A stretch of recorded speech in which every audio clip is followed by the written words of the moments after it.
నమస్తే, నేను Ashok. Welcome to ప్రజా చైతన్యం. వైసీపీకి విజయసాయిరెడ్డి రాజీనామా తర్వాత ఒక పెద్ద క్వశ్చన్ మార్క్ కనిపిస్తుంది. వైసీపీ పార్టీ భవ్యత పైన, వైసీపీ పార్టీకి సంబంధించినటువంటి నెంబర్ 2 అంశం పైన ఏం జరుగుతున్నటువంటి ఒక ఉత్కంఠ అయితే కనిపిస్తుంది. విజయసాయిరెడ్డి చాలా కీలకంగా, చాలా క్లియర్గా చెప్తూ వస్తున్నారు, నేను ఏ రాజకీయ పార్టీలో చేరను, జాయిన్ అవ్వను, ఇక నా రాజకీయం మొత్తం అంతా కూడా వ్యవసాయానికి సంబంధించే ఉంటుంది, నేను ఏం చేసినా కూడా వ్యవసాయానికి సంబంధించి అంటే ఉంటుందని చెప్పేసి చెప్తున్నారు. దాంతోపాటు ఆయనకి సంబంధించి ఏదైతే ఆయన మీద వస్తున్నటువంటి కేసుల అంశానికి సంబంధించి కావచ్చు, లేదంటే ఆయన రాజ్యసభకు ఇంకో పార్టీ నుంచి వెళ్తారని చెప్పేసి, లేదంటే గవర్నర్గా మరొక పార్టీ నుంచి వెళ్తారని చెప్పేసి ఇలా వార్తలు వస్తున్నటువంటి అన్నింటినీ కూడా విజయసాయిరెడ్డి ఖండిస్తూ వచ్చారు. ఏంటి విజయసాయిరెడ్డి గారు ఇంత సడన్గా ఈ నిర్ణయం తీసుకోవడానికి వెనక కారణం ఏంటి? దీని వెనక నిజంగానే రాజకీయ వ్యూహం ఉందా, లేదంటే జగన్మోహన్ రెడ్డికి అత్యంత సన్నిహితుడైనటువంటి విజయసాయిరెడ్డి ఇంత కీలక డిసిషన్ తీసుకోవడం వెనక జగన్మోహన్ రెడ్డికి సంబంధించిన నిర్ణయం కూడా ఉందనేటువంటి ఒక చర్చ జరుగుతుంది. ఇలాంటి ఎన్నో ప్రశ్నలకు ఈరోజు సమాధానం తెలుసుకుందాము. నాతో పాటు ఇంటర్వ్యూలో పార్టిసిపేట్ చేస్తున్నారు చింతా ప్రదీప్ గారు. ప్రదీప్ గారు నమస్తే. నమస్తే, ప్రజా చైతన్యం ప్రేక్షకులకు నమస్కారాలు. Hi Ashok. Hi sir. First Vijayasai Reddy గారు, మీరు చాలా దగ్గర నుంచి కూడా చూశారు, చాలాసార్లు ఆయన గురించి కూడా మీరు ప్రస్తావిస్తూ వచ్చారు, మీరు మాట్లాడుతూ వచ్చారు విజయసాయిరెడ్డి గారి గురించి. కానీ ఇలాంటి నిర్ణయం తీసుకోవటం మీకు కూడా కొంత ఇంత బాధ కలిగించి ఉండొచ్చు. ఏం చెప్తారు దీనికి సంబంధించి? కొంచెం కాదు, చాలా బాధే అనిపించింది. అంటే నాకు కూడా సర్ప్రైజ్డ్ అండ్ షాక్డ్. నేను కూడా ఊహించలేదు. కొంచెం ఇంతకు ముందుతో పోలిస్తే క్రియాశీలకంగా లేరు వారు గత 6-7 నెలలుగా. బట్ అగైన్ సొంత పనులు ఉంటాయి. ఇప్పుడే ఫ్రీ టైం, అంటే ఎలక్షన్స్ అయిపోయి ఓడిపోయిన తర్వాత కొంచెం ప్రతి ఒక్కరు కూడా అంటే రీథింక్ చేయడానికి ఎలా మనము స్టార్ట్ చేయాలి మళ్ళీ అనే దానికి ఒక ఆలోచన చేసుకుంటూ, so everyone takes time. So నేను అలా అనుకున్నాను తప్పితే సడన్ గా నిన్న నేను ట్విట్టర్ లో పెట్టింది కూడా చూడలేదు. నాకు ఎవరో మెసేజ్ పెట్టి, అన్న దీని మీద క్లారిటీ ఇవ్వన్నా, సాయిరెడ్డి గారు రాజీనామా చేశారంటే ఫస్ట్ ఆఫ్ ఆల్ నాకే షాకింగ్. అంటే ఎందుకు ఇది జరిగింది ఏంటనేది నాకే తెలీదు. నేను ట్విట్టర్ లో ఫస్ట్ టైం చూసే నేను కూడా తెలుసుకున్నాను ఇట్లా రాజీనామా చేశారని. It's very shocking. అంటే నాకు వ్యక్తిగతంగా సాయిరెడ్డి గారితో అంటే నేను లాస్ట్ టైం ఎలక్షన్స్ అయిపోయి నేను చెన్నై నుంచి, అంటే ఎలక్షన్స్ అయిపోయిన 5-6 డేస్, అదే రిజల్ట్ వచ్చిన 5-6 డేస్ నేను ఇండియాలో ఉన్నాను. నేను చెన్నై నుంచి బెంగళూరు వచ్చాను. సాయిరెడ్డి గారు హైదరాబాద్ నుంచి బెంగళూరు వచ్చారు. అప్పుడు ఎవరో నాకు చెప్పారు సాయిరెడ్డి గారు వస్తున్నారు అని చెప్పేసి, మన పార్టీ వాళ్ళే. సో అక్కడికి వెళ్తే నేను ఫస్ట్ టైం. అఫ్ కోర్స్ తర్వాత 2-3 సార్లు ఏదో వేరే ఇష్యూ మీద మాట్లాడాము. నేను మామూలుగా పండగలకి హ్యాపీ న్యూ ఇయర్, మొన్న లాస్ట్ హ్యాపీ న్యూ ఇయర్ అని పెడితే కూడా థ్యాంక్ యూ అని రిప్లై పెట్టారు నాకు. సో పరిచయం అయితే ఉంది, నేను ఎవరో తెలుసు, మాట్లాడుకుంటాము, అదైతే ఉంది. బట్ అఫ్ కోర్స్ మనకు అంటే నాకు ఆయనకు వ్యక్తిగతంగా వారి ప్రాబ్లమ్స్ ఏదైనా ఇంత డిస్కషన్ చేసేంత చనువు అయితే లేదు. బట్ అందరితో పాటు నేను షాక్ అయ్యాను, తెలుసుకున్నాను. అండ్ ఇంట్రొడక్షన్ లో మీరు చెప్పారు వైసీపీ భవితవ్యం ఏంది, నెంబర్ 2 ఏందని. వాటి రెండిపైన మాత్రం క్లారిటీ ఉంది అశోక్. భవితవ్యం బ్రహ్మాండంగా ఉంటది. నాయకుల్ని తయారు చేసే factory YSR Congress party. And number 2 ఎవరు పార్టీలో అంటే దాంట్లో ఇంకా భయంకరమైన క్లారిటీ ఉంది. దాన్నే తమ్నేల్ కూడా వేసుకోవచ్చు, నెంబర్ 2 ఎవరో తెలిసిపోయిందని. ఇక్కడ నెంబర్ 2 అనేది కార్యకర్త. You can write down, Jaganmohan Reddy కార్యకర్త అంతే. ఇంకా నెంబర్ 1 జగన్మోహన్ రెడ్డి, నెంబర్ 2 కార్యకర్త. దాంట్లో ఎటువంటి డౌట్ లేదు, ఎటువంటి అనుమానం లేదు. ఎస్, ఇంతకు ముందు కొన్ని తెలిసి తెలియక తప్పులు జరిగాయి, ఏదో కార్యకర్తలు దూరంగా పెట్టామని, కార్యకర్తలకి జగనన్నకి అగాధం ఏర్పడిందని, అక్కడ డిస్టెన్స్ ఏర్పడింది అనేది వాస్తవం. ఎందుకు అంటే ఇప్పుడు అధికారం లేనప్పుడు జగన్మోహన్ రెడ్డి గారి దగ్గర తగినంత సమయం ఉంటది, ఎవరైనా కలవచ్చు, మాట్లాడతారు. అంతకుముందు 2019 పూర్వం కూడా కార్యకర్తలతో కలిసి పాదయాత్ర చేసాం, ఇవన్నీ అప్పుడు బాండ్ ఉండింది. కానీ ఎలక్షన్స్ అయిపోయిన తర్వాత మనం చూడాల్సింది ఏంటంటే, జగన్మోహన్ రెడ్డి గారు ఒక పక్క పార్టీ హెడ్, ఒక పక్క ముఖ్యమంత్రి. రెండింటిని బ్యాలెన్స్ చేసుకుంటూ చేయాలంటే ఆబ్వియస్లీ అంతకు ముందు ఉన్నంత అవైలబిలిటీ అయితే ఉండదు ఆయనకి, ఆ టైం ఉండదు. సో అదొకటి. చాలా మంది ఆయన దగ్గరికి రీచ్ అవ్వకుండా చేశారు పార్టీలో. అదే కదా ఇప్పుడు కోట్రి అనో ఇంకోటనో మమ్మల్ని రీచ్ కాకుండా చేశారని చెప్పేసి కార్యకర్తల్లో కొంచెం ఆ కోపం ఉంది. సో వాటినన్నిటినీ అధిగమించుకోవాల్సిన అవసరం అయితే పార్టీగా వైఎస్ఆర్ కాంగ్రెస్ పార్టీకి ఉంది. ఆ దిశగానే అడుగులు కూడా పడుతున్నాయి. జగన్మోహన్ రెడ్డి గారు మననే చెప్పారు, ఇంతకు ముందు ఒక లెక్క ఇప్పుడు ఒక లెక్క, కార్యకర్తల్ని నేను గుండెలో పెట్టి చూసుకుంటాను అని. సో ఇది అయితే జరుగుతుంది, ఇది నిరంతర ప్రక్రియ జరుగుతుంది. బట్ భవిష్యత్తు గురించి ఆలోచించాల్సినంత పెద్ద ఇది ఒక బాంబ్ బ్లాస్ట్ అని అయితే నేను అనుకోను. అంటే బాంబ్ బ్లాస్ట్ కాకపోవచ్చు సార్, కానీ విజయసాయిరెడ్డి లాంటి వాళ్ళు కీలకమైన వ్యక్తి, దట్టు వైసీపీ ఇంత 11 స్టేట్లుగా పడిపోవటము, దా కూటమి అధికారంలోకి వచ్చిన తర్వాత వైసీపీ నేతలను ఇబ్బంది పెడుతూ ఉండడం, ఇంత కష్టకాలంలో ఒక రాజ్యసభ స్థానాన్ని కంప్లీట్ చేసి, అంటే ఒక కూటమికి వెళ్ళిపోయింది అది ఆటోమేటిక్గా, ఆయన రాజ్యసభ స్థానానికి రాజీనామా చేశారంటే కూటమికి వెళ్ళిపోయింది. సో ఇంత తెలిసినటువంటి ఎలాంటి వ్యూహం లేకుండా, ఎలాంటి వ్యూహకర్త లేకుండా ఇలాంటి నిర్ణయం తీసుకున్నారా? జగన్మోహన్ రెడ్డి గారి నోటీసులో లేకుండానే ఇంత పెద్ద ఇష్యూ జరిగిందనేది నా పాయింట్. లేదు లేదు, జగన్మోహన్ రెడ్డి గారికి తెలుసు. సాయిరెడ్డి గారే చెప్తున్నారు కదా, సాయిరెడ్డి గారు న్యూస్ లో చెప్పకముందే నాకు తెలుసు సాయిరెడ్డి గారు జగన్మోహన్ రెడ్డి గారికి ఫోన్ చేసి మాట్లాడారని నాకు ఎవరో పార్టీలో వాళ్ళు ఎవరో చెప్పారు, నాకు కూడా తెలుసు. అంటే ఇది వెరీ ఓపెన్ థింగ్ అండి. ఒక పార్టీ అధ్యక్షుల వారికి సాయిరెడ్డి లాంటి నాయకులు, మరి ముఖ్యంగా సాయిరెడ్డి గారు అనేది ఒక అంతర్భాగం వైఎస్ఆర్ కాంగ్రెస్ పార్టీలో. వారు వెళ్ళిపోతూ అధ్యక్షుల వారికి చెప్పకుండా, వారి బాధలు వారి ప్రాబ్లమ్స్ చెప్పకుండా వెళ్ళిపోతారు అంటే అది పెద్ద అబద్ధం అవుతుంది. లైక్ సాయిరెడ్డి గారు మాట్లాడారు, నాకు తెలిసి వారి ప్రాబ్లమ్స్ కూడా చెప్పుకున్నారు. నాకు ఉన్నంత వరకు తెలిసినంత వరకు ఏంటంటే జగన్మోహన్ రెడ్డి గారు వెళ్ళకు, సార్ట్అవుట్ చేద్దామన్న విధంగానే చెప్పారు. కానీ ఇక్కడ మనం గమనించాల్సింది ఏంటంటే, నేను ఏ పార్టీకి పోను, ఏ పార్టీలో చేరను, నేను రాజకీయాలు వద్దనుకుంటున్నాను అని చెప్పారు. ఇక్కడ మనం గమనించాల్సింది ఏంటంటే, ఇప్పుడు రాజకీయాలు వద్దనుకుంటే అశోక్, లైక్ సాయిరెడ్డి గారు నేను చెప్పినటువంటి కరెక్ట్, ఆయన చెప్పినటువంటి కరెక్టే, చెప్పనేటివి చాలా ఉన్నాయి. నాకు ఎవరి మీద ఒత్తిడి లేదంటున్నాను. ఇప్పుడు ఒత్తిడి లేదు అంటే, ఇప్పుడు 2 ఏళ్ళు పదవి పెట్టుకునే మనకు ఒక సంఖ్యాపరంగా ఒక ఎక్కువ ఎంపీ ఉండేవాడు కదా రాజ్యసభలో. ఉంటారు. దట్టు విజయసాయి రెడ్డి లాంటి వాళ్ళు ఢిల్లీలో ఉంటే అదొక పవర్. నేను అనేది ఆయన సైలెంట్ గా ఉన్న రాజకీయ సన్యాసం అన్నా గానీ ఈ టర్మ్ పూర్తి చేసింటే సరిపోయేది కదా. అవును, టర్మ్ పూర్తి చేసింటే మనకు ఒక సంఖ్యాపరంగా ఒక వైఎస్ఆర్ కాంగ్రెస్ పార్టీ రాజ్యసభ మెంబర్ ఉండేవాళ్ళు, ఇతరులకు కూడా సరే నువ్వు 6 నెలలకు ఒకసారి వచ్చి ఒక మాట మాట్లాడినా కానీ ఎవరు నిన్ను వచ్చేసి నువ్వు ఎందుకు పని చేయాలని అడగరు. బికాస్ చేయాల్సినంత చేశారు సాయిరెడ్డి గారు ఇది వరకు. సాయిరెడ్డి గారిని ప్రశ్నించి నువ్వు సరిగా చేసేవా చేయలేదా అని మార్కులు ఇచ్చే వాళ్ళు ఎవరు ఉండరు పార్టీలో, అంత పెద్దవాళ్ళు ఎవరు లేరు. అంటే జగన్మోహన్ రెడ్డి గారి తర్వాత అవునన్నా కాదన్నా ఉన్న కీలక నేతల్లో సాయిరెడ్డి గారు ఒకరు.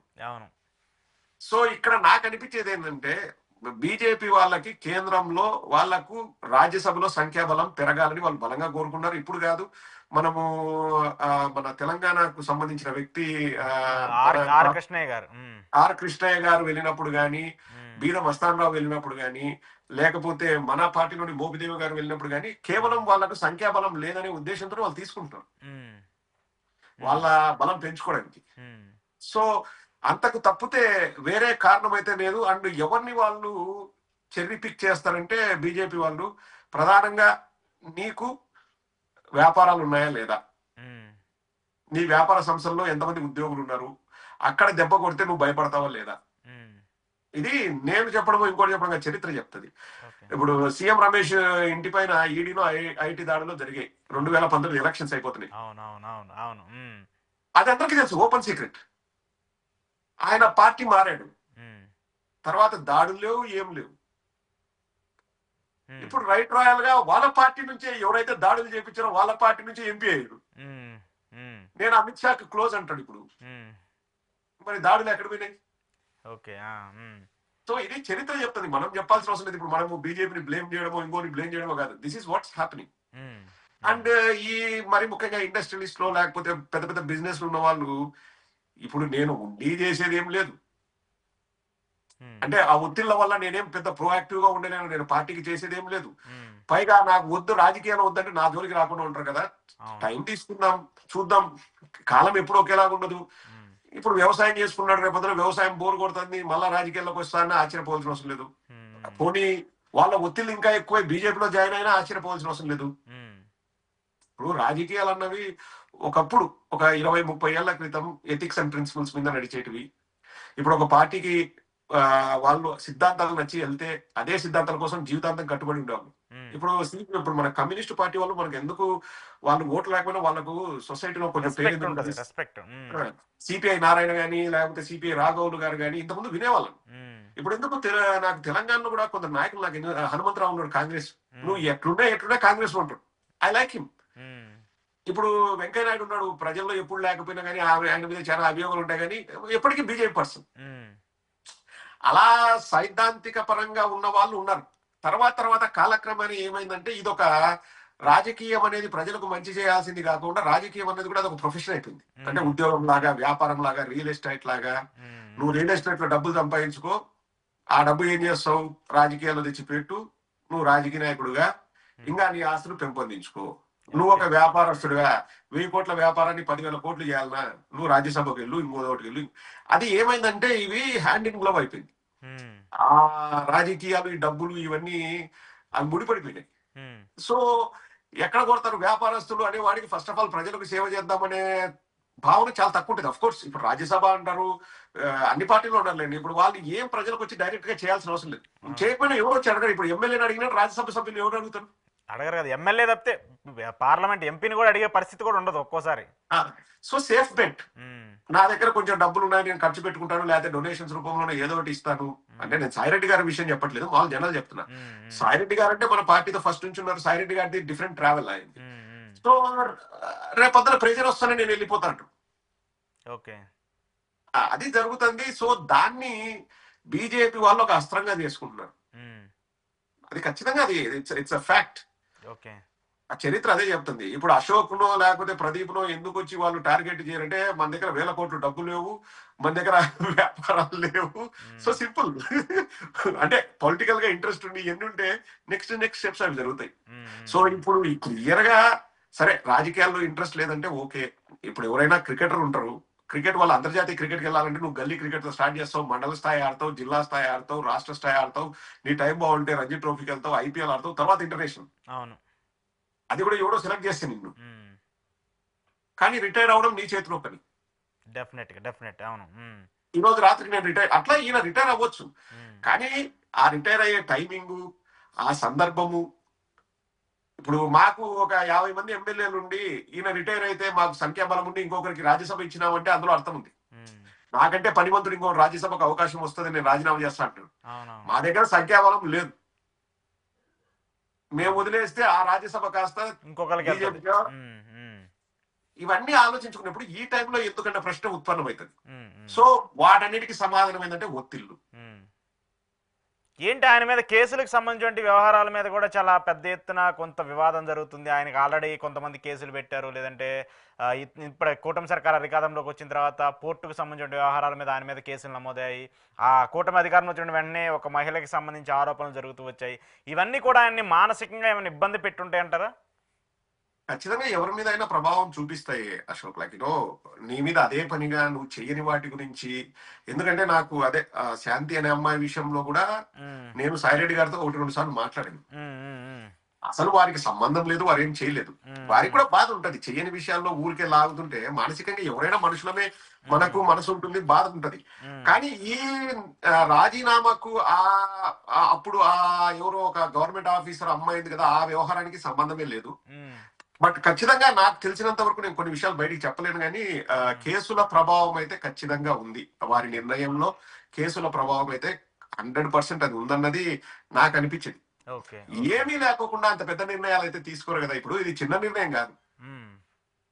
పార్టీలో రాజశేఖర రెడ్డి గారి టైం నుంచి, రాజారెడ్డి గారి టైం నుంచి అంటే వాళ్ళతో అనుబంధం ఉంది. తర్వాత పార్టీలో అన్నీ తెలిసిన వ్యక్తుల్లో జగన్ గారి గురించి అంటే ఇప్పుడు అకౌంటెంట్ గా ఉన్నాడు కాబట్టి వారి ఆర్థిక స్థితిగతులు అన్ని అన్ని తెలిసిన ఎందుకు వ్యక్తుల్లో. 16 నెలలు జైల్లో ఉన్నారు కదా, అంతకు మించి ఇంకా కావాల్సింది ఏముంది? ఇద్దరు కలిసి జైలు జీవితాన్ని గడిపారు. హ్మ్. ఎగ్జాక్ట్లీ అన్ని తెలిసిన వ్యక్తి వెళ్తే అది కొంచెం ఎక్కువ అందరికి వైఎస్ఆర్ కాంగ్రెస్ పార్టీలో వాళ్ళకి బాధాకరము. వాళ్ళు కూడా ఆశ్చర్యపోయారు, వాళ్ళు కూడా బాధపడ్డారు. హ్మ్. ఇట్స్ మోర్ లైక్ ఎమోషనల్ గా చాలా హర్ట్ అయ్యారు మా వాళ్ళు. హ్మ్. అంటే రాజకీయంగా నష్టం వల్ల అమ్మ అంత ఆలోచించేంత దూరం కూడా ఇంకా ఎవరు వెళ్ళలేదు. అది హ్మ్. మేబీ నెక్స్ట్ చేస్తారు కానీ హ్మ్. రాజకీయంగా లాభ నష్టాలు అనేటివి ఏమీ ఉండవు. ఎందుకంటే జగన్మోహన్ రెడ్డి గారు జైల్లో వెళ్ళినప్పుడు కూడా ఇక లేదు వైఎస్ఆర్ కాంగ్రెస్ పార్టీ ఉండదు అన్నారు. హ్మ్. 23 మంది ఎమ్మెల్యేలను సంతలో పశువుల్లాగా ఉన్నప్పుడు కూడా అయిపోయింది, ఈ పార్టీ లేదు అన్నారు. హ్మ్. ఓ తెలుగుదేశం కూడా 42 ఏళ్ళు పార్టీ పెట్టిప్పటికి అధికారంలో ఉండింది ఓన్లీ 20 ఏళ్లే. హ్మ్. ఆల్మోస్ట్ 20 ఏళ్ళు ప్రతిపక్షంలో ఉన్నారు.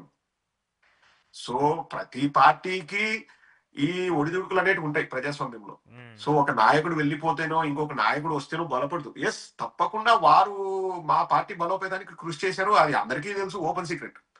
అండ్ అందరికంటే ఎక్కువగా పనిచేశారని చెప్పడంలో కూడా ఎటువంటి అతిశయోక్తి లేదు. ఓకే. సాయిరెడ్డి గారు బాగా కష్టపడి చేశారని. హ్మ్. ఖచ్చితంగా బాధ వెళ్ళారని. బట్ పార్టీకి ఏమవుతుంది, పార్టీ భవితవ్యం ఏంటంటే భవితవ్యానికి డోకా పడేంత ఇష్యూ అయితే నేను అనుకోను. అంటే ఎందుకు ఎందుకు నేను ఆ పాయింట్ రైజ్ చేస్తున్నానంటే విజయసాయి రెడ్డి లాంటి వాళ్ళు ఇంత ఒత్తిడిని తట్టుకోలేకుండా ఉన్నప్పుడు చిన్న చిన్న సామాన్య లీడర్లు కావచ్చు, సామాన్య కార్యకర్తలు కావచ్చు, లేదంటే కిందగా ఉన్నటువంటి లోకల్ లీడర్స్ కావచ్చు, మరింత భయాందోళన ఉంటుంది కదా, వాళ్ళు కూడా చేజారిపోయే అవకాశం ఉంటుంది కదా. ఇప్పుడు బాధ భయం అనేది రెండు రకాలు ఉంటాయి అశోక్. ఉమ్, ఇది ఒకే ఘాటి కట్టేయడానికి మనకు వీల్లేదు. ఇప్పుడు సాయిరెడ్డి గారికి 1,000 కోట్ల ఆస్తులు అంటే వాళ్ళ కూతుర్ని ఇచ్చారు, అరవిందో కాకినాడ మీరు అంటున్నారు, ఏవో జరిగి వాట్ ఎవర్ ఇష్యూస్ ఉన్నాయి. ఉమ్, సో అది ఉంటది. ఇప్పుడు సామాన్యుడికి ఒక ఊర్లో ఎనీ విలేజ్, ఒక చిన్న స్థాయి గ్రామంకి వెళ్ళు, ఉమ్, మండలమో ప్రతి ఊర్లో నువ్వు నేను పెట్టాల్సిన అవసరం లేదు. ఉమ్, గొడవలు ఉంటాయి, గ్రూపులు ఉంటాయి, ఉమ్, అవన్నీ రాజకీయ రంగు పులుముకుంటాయి. ఓకే. ఒక ఊరున్న తర్వాత గొడవలు లేని ఒక చిన్న ఊరు చెప్పు, గొడవ పడిన తర్వాత ఆటోమేటిక్ గా ఒకడు తెలుగుదేశము, ఒకడు వైఎస్ఆర్ కాంగ్రెస్ సైడ్ పోతారు. ఉమ్, సో మన ఊర్లు పల్లెటూర్లు గొడవలు ఉన్నంత కాలం రాజకీయ పార్టీలు ఉంటాయి. ఓకే. ఇప్పుడు మా ఊర్లో ఒక చిన్న కార్యకర్తను తీసి అరెస్ట్ చేస్తే ఇంకా 10 మంది రెచ్చిపోతారు. ఇప్పుడు మన పార్టీలో జరిగేది కూడా అదే జరుగుతుంది. అందరికీ కూడా ఏంది మా వాళ్ళని ఇట్లా బెదిరిస్తున్నారు, సాయిరెడ్డి లాంటి వాళ్ళని బెదిరిస్తున్నారు, ఇంకా కసి పెరుగుతుంది ఉమ్, ఉమ్, అందరికి. ఉమ్, ఉమ్, ఉమ్, సో దాని వల్ల ఇప్పుడు పార్టీలో కార్యకర్తకు, ఇప్పుడు సాయిరెడ్డి గారు వెళ్ళారంటే కార్యకర్త వెళ్తాడంటే 0% ఎవరు వెళ్ళరు. ఉమ్, అంటే ఇప్పుడు సాయిరెడ్డి గారు ఏమంటున్నారు, ఒక 1000 మందిని తయారు చేసుకునే కెపాసిటీ వైఎస్ఆర్ కాంగ్రెస్ పార్టీకి ఉంది అంటే సాయిరెడ్డి గారు ఎక్కడా మాకేం ఆపోజిట్ గా చెప్పి వెళ్ళట్లేదు. నేను రాజకీయాల నుంచి తప్పుకుంటాను అన్నారు ప్రస్తుతానికి ఈ రోజుకి. ఉమ్, సో కార్యకర్త బాధపడుతున్నారు, బాధపడుతున్నారు అనే దాంట్లో ఎటువంటి డౌట్ లేదు. ఉమ్, ఆత్మస్థైర్యం కోల్పోతున్నారంటే అంత దూరం ఆలోచించలేదు ప్రస్తుతానికి. ఓకే. బికాస్ ఈయన ఒక పబ్లిక్ లో ఉన్న మాస్ లీడర్ కాదు. అంటే నేను చెప్పేది ఏంటి, ఇప్పుడు ఒక నియోజకవర్గంలో ఒక నాయకుడు వెళ్ళాడు అనుకోండి, ఒక 3 సార్లు గెలిచి 4 సార్లు గెలిస్తే అవును, ఆ అవును. ఇంపాక్ట్ ఇంకా ఎక్కువ ఉంటుంది ఆ నియోజకవర్గంలో. ఉమ్, ఆయనతో పాటు 1,00,000 మంది కార్యకర్తలు వెళ్తారనో, నెక్స్ట్ ఎవడొస్తాడు, నెక్స్ట్ ఎవరిని తయారు చేసుకోవాలి. లక్కీగా అంటే సాయిరెడ్డి గారు జగన్మోహన్ రెడ్డి గారితో కలిసి చేశారు కానీ, వర్క్ చేశారు కానీ, అదే ఒక పబ్లిక్ కాన్స్టిట్యుయెన్సీకో నుంచి వచ్చినటువంటి లీడర్ కాదు. ఒక కాన్స్టిట్యుయెన్సీకో ఒక ఏరియాకో పరిమితమైన నాయకుడు కాదు, ఉమ్, మొత్తం హోల్ పార్టీకి. అందుకనే అందరూ కూడా పార్టీలోనే అందరు కార్యకర్తలు బాధపడుతున్నారు ఈరోజు. ఓకే. ఓకే. ఇప్పుడు ఒక ఏదైనా ఎమ్మెల్యే నియోజకవర్గం స్థాయి వ్యక్తి వెళ్తే ఆయన నియోజకవర్గం వాళ్ళు ఎక్కువ బాధపడతారు. ఉమ్, ఇప్పుడు నీకు నాకంటే బాలినేని గారు వెళ్ళారు అంటే అక్కడున్న వైఎస్ఆర్ కాంగ్రెస్ పార్టీ వాళ్ళకి, ఒంగోలు టౌన్ లో ఉన్న వాళ్ళకి ఎఫెక్ట్ ఎక్కువ ఉంటుంది. అవును, బాలినేని రాజీనామా చేయటం. ఎగ్జాంపుల్ చెప్తున్నా. ఉమ్, అంతే తప్పితే సాయిరెడ్డి గారు ఒక ఏరియాకు పరిమితం కాదు కాబట్టి పార్టీ పరంగా సడన్ గా మార్పులు వస్తాయంటే ఏం మార్పులు రావు. ఉమ్, బాధ అయితే ఉంది, ఇటువంటి వాళ్ళని పోగొట్టుకుంటే మన పార్టీకి నష్టం కదా అనే భావన అయితే ఉంది కార్యకర్తల్లో. అది ఎవరు కాదనలేరు. ఇప్పుడు మనకేదో ఇప్పుడు వెళ్ళిపోతున్నాడు కాబట్టి మనం బురదలడం అదంతా కాదు. వారు అది కరెక్ట్ చేసిన కాదు కదా. ఉమ్, ఉమ్, ఉమ్. వారు చేసిన సేవలు, షర్మిల గారు కొన్ని కామెంట్స్ చేశారు సార్, నాకు తెలిసి మీరు విన్నారో లేదో. షర్మిల గారు ఏమన్నారంటే సాయిరెడ్డి రాజీనామా చేయడం నాకే షాక్ ఉంది, కానీ జగన్ వ్యూహాలను మీరు ఎవరు మర్చిపోవద్దు, జగన్ బీజేపీకి ఇంకా కావాల్సిన వాడు, బీజేపీతో ఉన్నవాడు, రేపు ఏదైనా జరగవచ్చు, మీరు ఈ మూవ్ని తీసుకొని ఎవరు రాజకీయంగా ఆనందపడొద్దు, జగన్మోహన్ రెడ్డి ఆలోచనలు, జగన్మోహన్ రెడ్డి క్రూరత్వం వేరే విధంగా ఉంటుందని చెప్పేసి షర్మిల గారు కామెంట్ చేశారు. దాని మీద ఏమైనా చెప్తారా? సొంత చెల్లి కాదు, సొంత చెల్లి కదా, ఇంకా ఆవిడకి ఎక్కువ తెలుసు అనుకోని మనం కామగా ఉండడం తప్ప చేసేది ఏం లేదు. ఇక్కడ ఆవిడ మాట్లాడింది సొంత చెల్లిగా కంటే కూడా కాంగ్రెస్ పార్టీ అధ్యక్షురాలుగా ఆవిడ మాట్లాడుతున్నారు. అవును, బీజేపీతో శత్రుత్వం వాళ్ళకు ఉంది కాబట్టి వారు మాట్లాడుతున్నారు. ఇది ఒకటి మాత్రం నేను కరాఖండిగా చెప్పగలను. ఇంతకుముందు 2019లో టీజీ వెంకటేష్ గానీ లేకపోతే సుజనా చౌదరి, సీఎం రమేష్ వెళ్ళినప్పుడు అప్పుడు చంద్రబాబు నాయుడు పంపించారని మేమే ఆరోపణలు చేశాం. అవును, అప్పుడు సిచ్యువేషన్ అట్లుండింది. అప్పుడు చంద్రబాబు నాయుడుకు శత్రుత్వం ఉండింది బీజేపీతో, మంచి చేసుకోవాలని వెళ్ళాడు. అప్పుడేం వైఎస్ఆర్ కాంగ్రెస్ పార్టీ బీజేపీతో వాళ్ళేం మనం పొత్తులో లేము. ఇప్పుడు డైరెక్ట్ పొత్తులో ఉన్నారు తెలుగుదేశం అండ్ జనసేన. ఇప్పుడు మా వాళ్ళని అక్కడ పంపించి మేమేం సాధించేది ఏముంది అక్కడ? సాధించేది కూడా ఏం ఉండదు. సో పరిస్థితులు టోటలీ డిఫరెంట్. ఆవిడ ఎందుకన్నారో ఆవిడ విజ్ఞతగా వదిలేస్తాం కానీ, జగన్మోహన్ రెడ్డి గారి మనస్తత్వము, నా వాళ్ళని అక్కడ పెడతా, వాళ్ళని ఇక్కడికి తీసుకొస్తా, నేను ఈ ముసుగులో రాజకీయాలు చేస్తా, ఇటువంటి మనస్తత్వం జగన్మోహన్ రెడ్డి గారిది కాదు. అది కారణం కానే కాదు. నాకు ఇంటర్నల్ గా చాలా విషయాలు తెలుసు కాబట్టి నేను చెప్తున్నాను, అది అస్సలు రీజనే కాదు. అండ్ షర్మిల గారికి కూడా మీ ఛానల్ ద్వారా చెప్పేది ఏంటంటే, అమ్మ షర్మిలమ్మ, నువ్వు ఏదైనా మాట్లాడాలనుకుంటే మాట్లాడుకో, నాకే అన్ని తెలుసని పుసుకున నువ్వు ఏదంటే అది మాట్లాడకు. హ్మ్. ఆల్రెడీ నువ్వు అబాసుబాలవుతున్నావు జనాల్లో, నువ్వు హ్మ్. మళ్ళా పరువు తీసుకోకని మాత్రమే నేను చెప్పగలను షర్మిల గారికి. ఓకే. ఓకే. ఇంకో 2 పాయింట్ క్లారిటీ ఇవ్వాలి మీరు. ఒకటి, ఈ చిరంజీవి గారికి సంబంధించిన రాజ్యసభ వ్యవహారం పైన చాలా చర్చ జరుగుతుంది. ఇప్పుడు సాయిరెడ్డి గారు రాజీనామా చేశారు కాబట్టి ఆ స్థానం చిరంజీవికి వెళ్తుంది. నెక్స్ట్ పవన్ కళ్యాణ్ టార్గెట్గా ఇప్పుడు ఎలాంటి రాజకీయం జరుగుతుందో ఏపీలో కూడా మనం చూస్తూ ఉన్నాం. మీరు కూడా చాలాసార్లు మాట్లాడారు. ఏంటి ఇది చిరంజీవి గారికి రాజ్యసభ ఇచ్చి అక్కడ ఏమన్నా పొలిటికల్గా ఒక డ్రామాని క్రియేట్ చేసి టీడీపీని పక్కన పెట్టాలనే ప్లాన్ ఏమన్నా జరుగుతుందా? 100% ఛాన్స్ ఉంది. 100%. ఉమ్. ఇప్పుడు ఇందాక ఒక వేరే ఛానల్లో మాట్లాడతా బీసీలని ఎంకరేజ్ చేస్తున్నారు బీజేపీ, సో ఈ రాజ్యసభ సీటు బీజేపీకి ఇస్తున్నారు అనేది ఒక ఆ ఛానల్లో పెద్ద ఆయన చెప్పారు. ఉమ్. అది ఒక ఆప్షన్. ఉమ్. బీజేపీ తరపునే సాయిరెడ్డి గారు మళ్ళీ ఎంపీ అయినారని కూడా ఆశ్చర్యపోవాల్సిన అవసరం లేదు. ఓకే. ఉమ్. ఆ, మూడవది, ఈ రాజ్యసభ స్థానాన్ని చిరంజీవికి ఇచ్చినారన్న ఆశ్చర్యపోవాల్సిన అవసరం లేదు. ఉమ్. ఇప్పుడు నిన్న సాయిరెడ్డి గారు రాజీనామా చేస్తే అది షాకింగ్ సర్ప్రైజ్ మాకు. ఉమ్. కానీ నెక్స్ట్ ఈ 3 ఏం జరిగినా షాకింగ్ కాదు, సర్ప్రైజ్ కాదు. ఎందుకంటే ఎందుకంటే సర్ప్రైజ్ ఏముంటది ఇంకా. ఆ, అన్ని పాసిబిలిటీస్ ఉన్నాయి. నువ్వు అనేది కరెక్ట్. చిరంజీవి గారికి కూడా ఇవ్వచ్చు. ఉమ్. చిరంజీవి గారు నేను కాంగ్రెస్ అంటాడు, ఆయన ఏదో పార్టీ అంటాడు. ఉమ్. సొంత ఇంట్లో వాళ్ళతో సంక్రాంతి సెలబ్రేట్ చేసుకోకుండా ఢిల్లీకి వెళ్లి కిషన్ రెడ్డి ఇచ్చిన విందులో సంక్రాంతి సెలబ్రేట్ చేసుకోవాల్సిన అవసరమే లేదు. ఉమ్. ఎప్పుడూ లేని నారా లోకేష్ కు హ్యాపీ బర్త్డే చెప్పాల్సిన అవసరమే లేదు. ఉమ్. ఇప్పుడు ఒకటబ్బా, నీకు 3 ఏళ్ల తర్వాత మంత్రి పదవి ఇస్తా అని నువ్వు ఎప్పుడైనా చరిత్రలో ఎవరైనా చెప్పడం విన్నావు నువ్వు? లేదు కదా. పార్టీలో అంతర్గతంగా చెప్పుకోవచ్చు. డైరెక్ట్ గా ఎవరైనా ప్రెస్ మీట్ పెట్టి చేసిన మాట్లాడటం. ఉమ్. నెక్స్ట్ మంత్రివర్గం ఇస్తానో నీకు అవకాశం చూస్తానా అని చెప్పొచ్చు. ఉమ్. ఎప్పుడు అక్టోబర్ లోనో ఎప్పుడో నాగబాబుకు చెప్పారు నీకు మంత్రి వర్గంలో స్థానం కల్పిస్తామని. ఉమ్. ఇది ఇంతవరకు లేదు. ఉమ్. ఇప్పుడు నీకు ఎప్పుడో విస్తరణ జరిగేటప్పుడు అప్పుడే చెప్పొచ్చు, లోపల చెప్పుకోవచ్చు, కానీ పత్రికా ప్రకటన చేయడం దేనికి? ఉమ్. ఇప్పుడు తమ్ముడికి మంత్రివర్గంలో స్థానం ఉందా లేదా? ఎందుకంటే ఇప్పుడు అవునన్నా కాదన్న జనసేనకు ఈ తెలుగుదేశానికి చూస్తున్నాం సోషల్ మీడియాలో కానీ అక్కడిక్కడ డిప్యూటీ సీఎం కొంత క్లాష్ నడుస్తుంది. ఉమ్. బాగా ఆ నడుస్తున్న ప్రక్రియలో ఇప్పుడు నేను పెద్దన్న పాత్ర పోషిస్తా, నేను నా రెండో తమ్ముడికి మంత్రి పదవి ఇప్పించుకోవాలి, అదే నా ప్రధాన లక్ష్యం అన్నది చిరంజీవి వేసే అడుగుల్లో మనకు క్లియర్ గా కనిపిస్తుంది. లేకపోతే ఎప్పుడూ చెప్పండి హ్యాపీ బర్త్డే నారా లోకేష్ ఈ సంవత్సరమే చెప్పాల్సిన అవసరం ఏముంది? ఉమ్. ఉమ్. ఒకవేళ చెప్పాలనుకుంటే ఫోన్ చేసి కూడా చెప్పొచ్చు, ప్రజలందరికీ తెలిసేలాగా ట్విట్టర్ లో చెప్పాల్సిన అవసరం ఏముంది? ఉమ్. ఓకే. అవసరమే లేదు. అంటే ఇంతకుముందు ఎప్పుడు చెప్పలేదు ఆయన. అవును. అండ్ ఆల్సో పుష్ప సినిమా అప్పుడు జరిగిన ఇష్యూ తర్వాత ఉమ్. అల్లు అర్జున్ చిరంజీవి గారి ఇంటికి వెళ్ళారు. ఉమ్. అందరూ ఎక్స్పెక్ట్ చేశారు సరే వెళ్ళారు లేబ్బా సొంత మేనమామ కదా అని. తర్వాత నాగబాబు ఇంటికి వెళ్ళినప్పుడు అందరూ షాక్ అయ్యారు, ఇదేంది ఇది చిరంజీవి ఇంటికి వెళ్ళి నాగబాబు ఇంటికి కూడా వెళ్ళాడు, ఏం అవసరం ఉంది? ఉమ్. ఎందుకంటే నాగబాబు కదా కామెంట్ చేసింది అల్లు అర్జున్ గారు మన నంద్యాలకు వచ్చినప్పుడు, అవునవును. శిల్పారావి గారి దగ్గరికి వచ్చినప్పుడు నాగబాబు కామెంట్ చేశాడు, ఉమ్. మనవాడైనా పరాయవాడైనా మనవాడే ఏదో అదే అని. ఉమ్. సో నాగబాబు ఇంటికి వెళ్ళినప్పుడు అందరూ షాక్ అయ్యారు. ఉమ్. చిరంజీవి చెప్పింటాడు నువ్వు నాగబాబు ఇంటికి కూడా వెళ్ళు, తప్పకుండా వెళ్లాల్సిందే అని. ఓకే. సో ఇప్పుడు అదే ఈడ కూడా జరుగుతుంది. వాళ్ళ తమ్ముడికి మంత్రి పదవి ఇప్పించుకోవడంలో భాగంగా అదొకటి. బీజేపీతో ఇంకా సఖ్యత పెంచు, ఎస్ వాళ్ళు ఇప్పుడు ఒకటే ఆలోచిస్తున్నారు, చిరంజీవి కానీ పవన్ కళ్యాణ్ కానీ బీజేపీతో ఎక్కువ ఉంటే మనకు ఎక్కువ లాభము. ఏమో విలీనం చేసినా ఆశ్చర్యపోవాల్సిన అవసరం, విలీనం చేసి రాష్ట్రానికి అధ్యక్షుని చేసి నువ్వే ముఖ్యమంత్రి అభ్యర్థి అని ప్రకటించినా ఆశ్చర్యపోవాల్సిన అవసరం లేదు. అదే ఇప్పుడు చాలా గట్టిగా వినిపిస్తుంది. ఎందుకు వినిపిస్తుంది అంటే ఇక్కడ ఏపీకి సంబంధించి 2 సామాజిక వర్గాలకే మెయిన్ గా లీడ్ చేస్తూ వస్తున్నాయి ప్రదీప్ గారు. ఇప్పటిదాకా రెడ్డి కావచ్చు, కమ్మ కావచ్చు, ఈ 2 సామాజిక వర్గాలే లీడ్ చేస్తూ వస్తుంది. కానీ ఎక్కడ చూసినా ఏ స్టేట్లో చూసినా బీజేపీ మూవ్ ఎలా ఉంటుందంటే ఇప్పటిదాకా అధికారం అందిపుచ్చుకొని పార్టీల్ని, అధికారం అందిపుచ్చుకొని కులాలని మళ్ళీ పైకి తీసుకొస్తుంది. తెలంగాణకి సంబంధించి బీసీ సామాజిక వర్గం కావచ్చు, లేదంటే హర్యానాకి సంబంధించి కావచ్చు, మహారాష్ట్రకి సంబంధించి కావచ్చు, అక్కడ జరిగినటువంటి మూవ్స్ అన్ని కూడా మనం చూసాం. ఇప్పుడు కాపు సామాజిక వర్గాన్ని అడ్డం పెట్టుకొని బీజేపీ రాజకీయ వ్యూహాన్ని ముందు పెడుతుందా?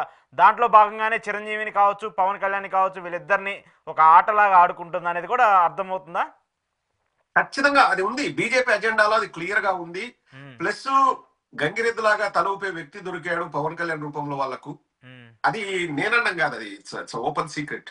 సో వాళ్ళకు ఎందుకు అవకాశాన్ని మనం అందిపుచ్చుకోకూడదు అన్నది. ప్లస్ నేను చెప్తున్నాను కదా, అమిత్ షా మెయిన్ నరేంద్ర మోడీ గారి గురించి నేను మాట్లాడిన కదా, అమిత్ షా గారు చూస్తే గత 5-6 ఏళ్లలో నిన్ను చెప్పి నేను దెబ్బ కొడతాను, నేను చెప్పి లొంగ తీసుకుంటాను అనేది ఆయన మెంటాలిటీ. నీ మీద ఫస్ట్ ఈడీ కేసులు పడతాయి, నువ్వు నా పార్టీలోకి వస్తావు, నీ మీద కేసులు ఉండవు. ఆయన వెరీ ఓపెన్ గా చెప్పి చేస్తాను. అది అది ఆయన స్టైల్. ఇప్పుడు పవన్ కళ్యాణ్ అనే వ్యక్తిని ఓకే, ఇప్పుడు మనం చెప్పినట్లు వింటున్నాడు, మనకు కావాల్సిన వ్యక్తి దొరికాడు, క్యాస్ట్ పరంగా కూడా మనం రెచ్చగొట్టొచ్చు, ఇవన్నీ కూడా ఈక్వేషన్సే. అవన్నీ చూసుకొనే ఇప్పుడు చిరంజీవి దగ్గర అవుతున్నాడు. చిరంజీవి కాంగ్రెస్ కదబ్బా, కాంగ్రెస్ ఆయనకు ఇప్పుడు సరే నేను రాజకీయాల్లో లేను అన్నాడు, రాజకీయాలు ముగిసిన అధ్యాయము అన్నాడు. మా తమ్ముడు రాజకీయాలు చేసుకుంటే ఒకప్పుడు నాకు సంబంధం లేదు, నేను కాంగ్రెస్ అన్నవాడు తర్వాత ఏంది ఇంకా సినిమాల్లో మళ్ళా రీఎంట్రీ ఇచ్చిన తర్వాత నాకు ఇంకా రాజకీయాలతో సంబంధం లేదు, నేనేం మాట్లాడను అన్నాడు. ఎలక్షన్స్ కొద్ది రోజుల ముందు సీఎం రమేష్ ను పిలిచి కౌగులించుకొని మేమిద్దరం చిరకాల స్నేహితులం అన్నాడు. యాడ చిరకాల స్నేహితులు? సీఎం రమేష్ ని మా ఊరి పక్కన, మా ఊర్లో రాయేస్తే వాళ్ళ ఊర్లో పడుతుంది సీఎం రమేష్ వాళ్ళ ఊర్లో, అంత దగ్గర. ప్లస్ ఈయన సారాయి వ్యాపారం చేసుకుంటే పైకి వచ్చినాడు, 9వ తరగతి 10వ తరగతి చదివినాడు సీఎం రమేష్. మా సైడ్ అంతా సారాయి రమేష్ అంటారు ఆయన్ని. అతని వ్యాపారాలు వేరు, అతని వృత్తులు వేరు, అతని పార్టీలు వేరు. అతను తెలుగుదేశంలో ఉన్నాడు ఫస్ట్ నుంచి. చిరంజీవి ఎప్పుడు తెలుగుదేశంలో లేడు. ఏడో మేము పార్లమెంట్ లో కలిసిన నువ్వు ఎన్నిసార్లు కలిస్తే నువ్వు క్లోజ్ ఫ్రెండ్ అవుతావు? చిరంజీవి రావడము అంటే చిరంజీవిని కౌగులించుకోవడము, చిరంజీవి వెంటనే 5 కోట్లు తీసి జనసేనకి ఏది డొనేషన్ ఇవ్వడము. 5 కోట్లు చిరంజీవిది కాదు, సీఎం రమేష్ కు ఓటేయండి అని చెప్తాను, నువ్వు 5 కోట్లు ఇస్తే దాన్ని తీసుకెళ్లి జనసేనకి ఇస్తాను, ఇవన్నీ ప్లాన్. అదంతా ఆర్కెస్ట్రేటెడ్ అదంతా. సో ఇట్లా ఏ విధంగా చూసుకుంటే చిరంజీవి నాకు రాజకీయ సంబంధం లేనన్నాడు, సీఎం రమేష్ కు ఓటేయమని ఎందుకు అడుగుతాడు? తర్వాత ఇప్పుడు ఏంటి బీజేపీ వాళ్ళతో సంక్రాంతి పండుగలు ఎందుకు చేసుకుంటాడు? సో ఇదంతా ఒక స్ట్రాటజీ లాగా అనిపిస్తుంది. ఇప్పుడు ఒకటి ఏదైనా చర్య జరిగితే రాజకీయంగా, ఇప్పుడు రాజకీయాలు అనేవి 2 కారణాల వల్ల రాజకీయాలు నడుస్తున్నాయి.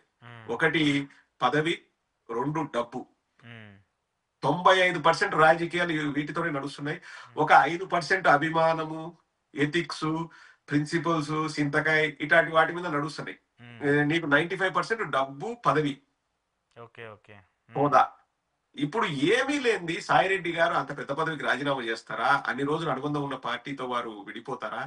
ఏమీ లేనిది చిరంజీవి పోయి సంక్రాంతి పండుగలో సెలబ్రేషన్ చేసుకుంటారా ఇంట్లో కుటుంబ సభ్యులు వదిలేసి? ఏమీ లేని సీఎం రమేష్ కు ఓటే అని చెప్తారా? సీఎం రమేష్ కు ఏం క్వాలిటీస్ ఉన్నాయి? ఒక 2 క్వాలిటీ చెప్పను చిరంజీవిని. ఆయనే చెప్పాలి. వ్యాలిడ్ పాయింట్స్ కంక్లూడ్ చేస్తే నాకు ఒక పాయింట్ చెప్పండి. లోకేష్ గారికి సంబంధించి డిప్యూటీ సీఎం వ్యవహారం చాలా పెద్ద ఎత్తున తలెత్తుతుంది. ఆయన్ని చేస్తారా లేదనేది పక్కన పెడితే పార్టీలో ఉన్నటువంటి సీనియర్ నేతలందరూ కూడా నెంబర్ 2 అయినా నెంబర్ 1 అయినా కాబోయే సీఎం అయినా ఎవరైనా మాకు లోకేష్ అనే మాట్లాడుతూ వస్తున్నారు. ఏంటి ఆ పరిణామాలు జరగబోతున్నాయా? జరిగితే ఏపీ రాజకీయాల్లో ఎలాంటి మార్పులు రాబోతున్నాయి? ఏందబ్బా డీసీఎం ఎక్కడ, ఇంకా డైరెక్ట్ సీఎంఏ 100 కోట్లు ఖర్చు పెట్టి దావోస్ పోయి ఒక కోడిగుడ్డు వెనక్కి తీసుకొని వచ్చి వాళ్ళు చేసింది ఏంటంటే దావోస్ సాక్షిగా లోకేష్ డీసీఎం కాదు సీఎం అని చెప్పారు. వాళ్ళ ఫీలింగ్ ఏంటంటే ప్రతిదీ పవన్ కళ్యాణ్ ఏంది అతిపెత్తనము, పవన్ కళ్యాణే ప్రభుత్వం నడుపుతున్నట్లుంది, మేమేం చేయట్లేదా అనేది తెలుగుదేశం సామాన్య కార్యకర్తల్లో ఉంది ఆ భావన. పైన వాళ్ళు ఏమేమి లాలూచి పడ్డారో, చంద్రబాబు చాణక్యంలో భాగంగా పవన్ కళ్యాణ్ నువ్వు ముందుకెళ్ళి నువ్వు మాట్లాడతాడు, మా కొడుకు వెనకల కొంచెం లైమ్ లైట్ లేకోకుండా బ్యాక్ స్టెప్ తీసుకుంటాడు. ఈ 6-7 నెలల్లో నారా లోకేష్ అనేవాడు అన్అఫిషియల్ ట్రిప్స్ ఫారిన్ కి 6-7 సార్లు వెళ్ళాడంట. ఏ దేశానికి వెళ్ళాడు కూడా ఎవరికి తెలియదు. అంటే అధికారిక పర్యటనలు కాదు, అనధికారికంగా. సో పార్టీ పరంగా ఏమైనా చక్కబెట్టుకుంటున్నారేమో ఎవరికి తెలియదు. బట్ అవునన్నా కాదని ఎవరుంటారు తెలుగుదేశంలో? చంద్రబాబు పోతే ఇంకా చీఫ్ మినిస్టర్ క్యాండిడేట్ ఎవరుంటారు? లోకేషే. మేము కూడా స్వాగతిస్తున్నాం, లోకేష్ ముఖ్యమంత్రి కావాలని మేము మనస్ఫూర్తిగా కోరుకుంటున్నాము. ఇంకా దానికంటే పెద్ద అస్త్రం ఉండదని నేను కూడా బలంగా భావిస్తున్నా.